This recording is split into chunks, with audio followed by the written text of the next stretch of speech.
Hello, Carol Taylor-Kearney here at Powell Arts, and I'm with Terence Thompson, and he is going to tell us about this magnificent piece that'll be at Powell Arts. Hi, I'm Terence, and this piece is called Birdman. And basically, it's about self-expression and kind of like showing your textures and your inner beauty. My work kind of deals with slavery, like that's how it started out. Mm-hmm. And then I try to get away from the darkness, and the way you get away from the darkness is to capture your own beauty and your own self-expression and your own creative quirks. So my work is very flowery, very textured to show the differences, and very colored to show personality.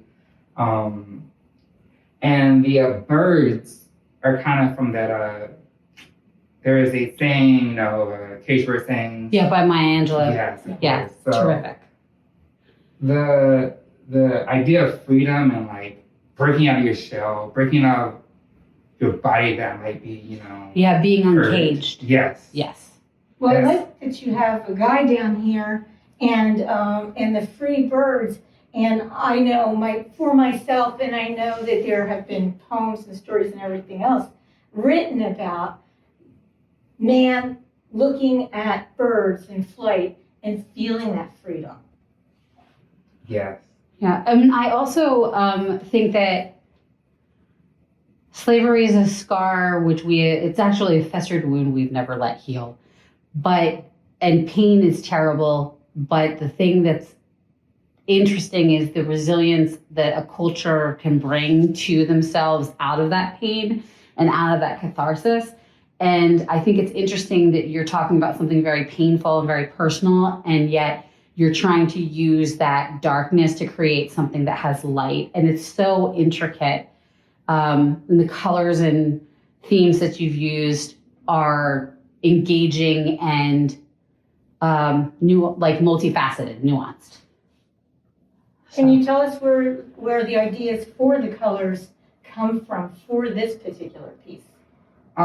Mostly from flowers and like the lightness and brightness of it. Mhm. But the texture is mostly from I use baking soda and like different baking items. Oh, that's so Yeah, it awesome. reminds me of like growing up and trying to like bake my mom. Like, the memories and that's a part of you, It is. And it's nice that you be able to like dress it up and put it into color and put it in your art and kind of like make it a part of you, So I have a million questions. So this has very bold but specific patterns that you've used, like pattern materials that you've used.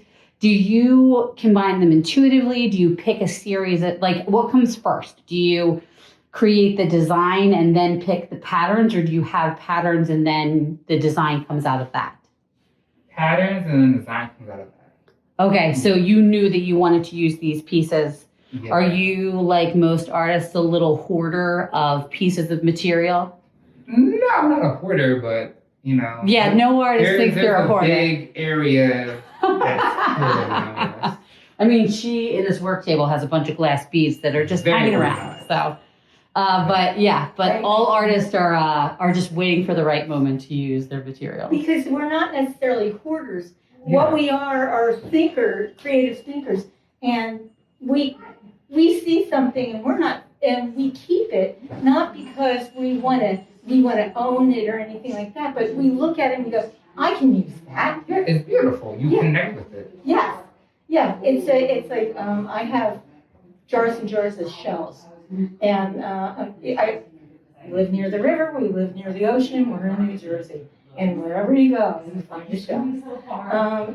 But what I really love about this is you said you're using baking soda on it in order to distress it, and some of the areas of texture that you get aside from this, which of course reminds me of domesticity and nature, then the distress. So you have this piece of fabric. What is this piece of fabric from?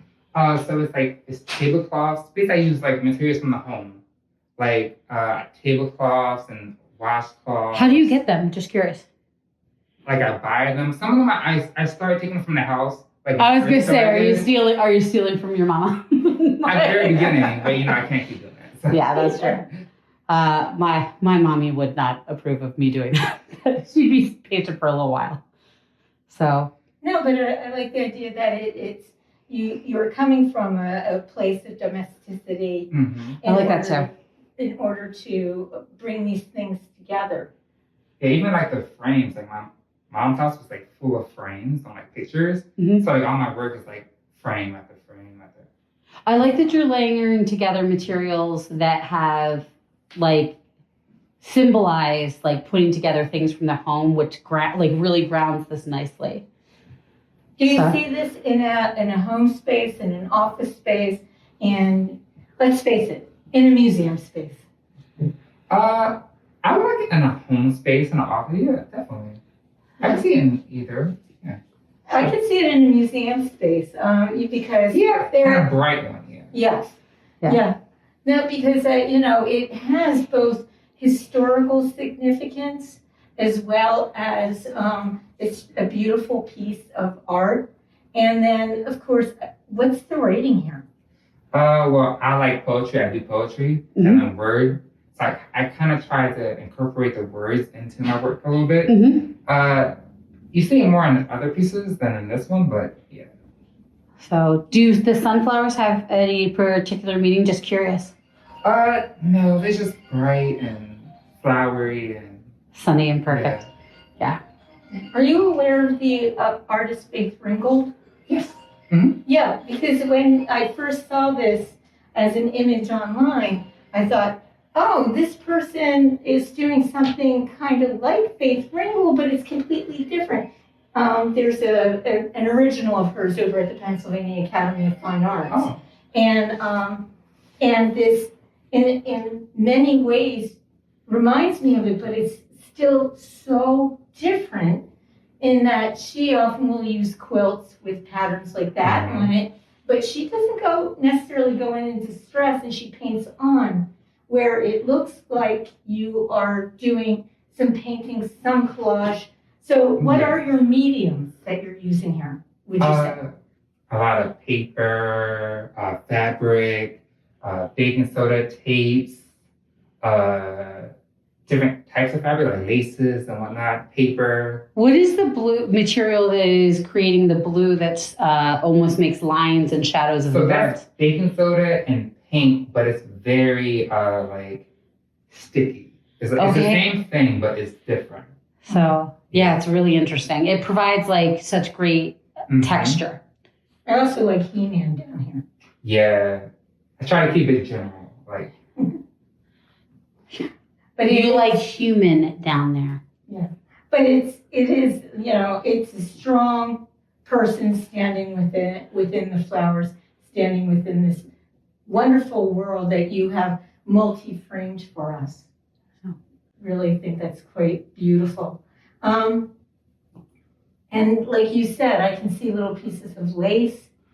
You have to come in and see this because you can only get so much from a picture. Yeah, it does photograph beautifully, but to see all of the different textures and distress and the different patterns and even the words, you have to really be up close, and it takes you on a journey throughout, which I think is really beautiful. Yeah, I'm going to ask you one more question, and that is, for your viewer, what do you want them to see first, or you want them to take away from it?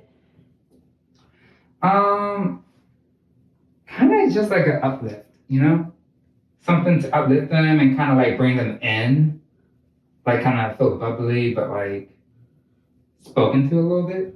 Like seen and understood, Yeah. but in a way that makes you feel, well, being seen and understood should make you feel good. Yeah. And this absolutely makes you feel good. So come in and see this at Powell Arts from June 2nd to August 7th. Nailed it. Thank you. Thank you.